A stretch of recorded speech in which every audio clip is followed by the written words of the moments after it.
Hello and welcome to Miniature Adventures. I'm Big Lee and today I want to talk about the golden years of gaming and can we have more than one. So today's video is inspired by an article that I wrote on my blog over 12 years ago.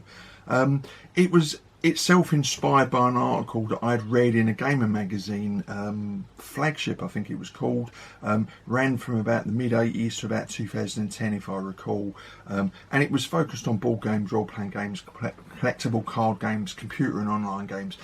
So it wasn't specifically a Wargamers magazine, but it was looking at that sort of fandom that we all sort of collectively belong to. The article asked, when was the golden age of gaming, and is it different for everybody? And I asked myself the same question 12 years ago when I wrote that article, and over a decade later I thought it'd be interesting to reflect on what I wrote. So this idea of a golden age neatly encapsulates the sense of wonder and excitement we have when we encounter something for the first time. In future years we invariably look back at this time through rose-tinted glasses. With each passing year, mythical proportions of this time grow and settle deeper into our consciousness. It's why our childhoods are always described as the best years of our lives. But can we have more than one golden age? I think we can. So I definitely think I've had more than one golden age for different reasons and in slightly different genres. So let's start off with the big one for me. My golden age of Dungeons and Dragons, for instance, would be 14, and it is forever 1983. This was when I encountered D&D back in the old red box for the first time. I discovered the Fighting Fantasy books a few months earlier, and it was a small step for my group of friends to progress on to proper role-playing games. And our first ever game will always stick in my mind, as will the first miniatures I painted for that very game. In short, I thackoed and I liked it. Now, that's one for the role players out there. The rest of you wargamers probably won't get that pun. But before I got into D&D, I had a different golden age. I had discovered the pulp writers of the 1920s and 30s.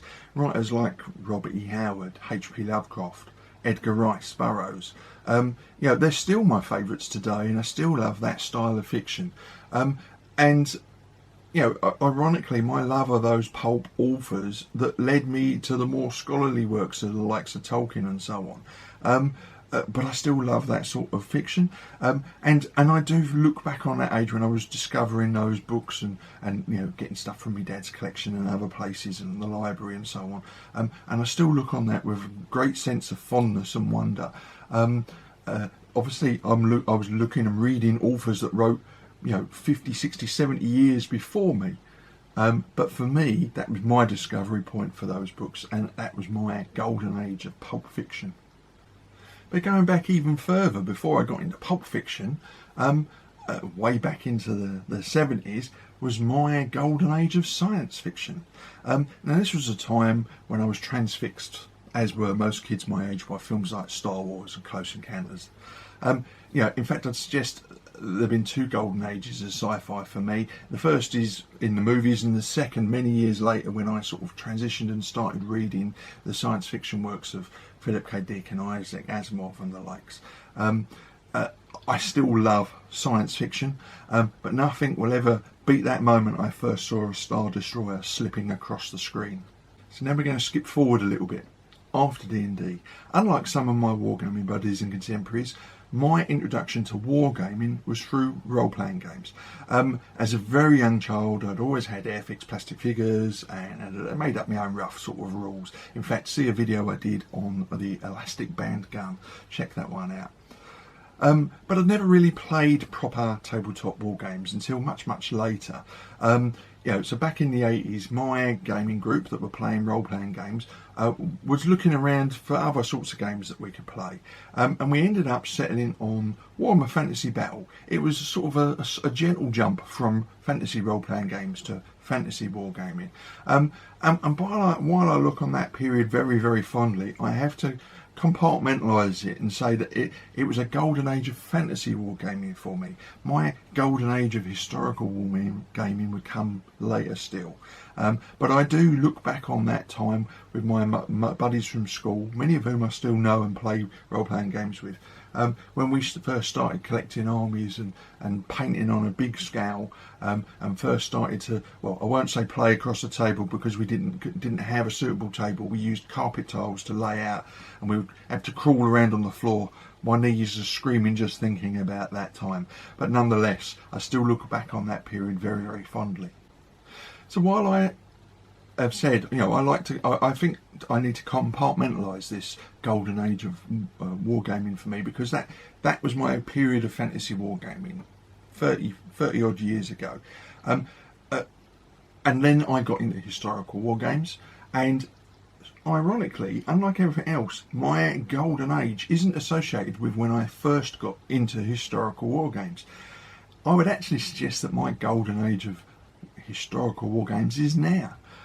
There's probably a whole new video in this, but you know, essentially the way I look at it is as the availability and range of products, the choice of rules and figure ranges, and combined with the fact that I've got disposable income and a room finally to play in, mean I can enjoy my version of my hobby in a way that I never could before. So I very much look on now as my golden age of historical wargaming. So I'm very lucky to say that I've had several golden ages covering a wide range of genres, interests, games, not just wargaming, and each is special and has shaped me into the gamer and the person that I am today. So I don't regret any of it. I don't regret my route into historical wargaming, or wish I'd done it like some of the greats of the hobby. This was my route into the hobby, and I'm very grateful for that. But of course it begs the question for me, what was your golden age? Have you had more than one? Like me, have you had golden ages that encompass different genres, different types of games? I'd love to hear from you, as always, in the comments below or over on my blog, Big Lee's Miniature Adventures. And of course, if you did enjoy the video, please like, subscribe and share. So until next week, as always, stay safe, get in as many games as you can, and of course keep rolling high.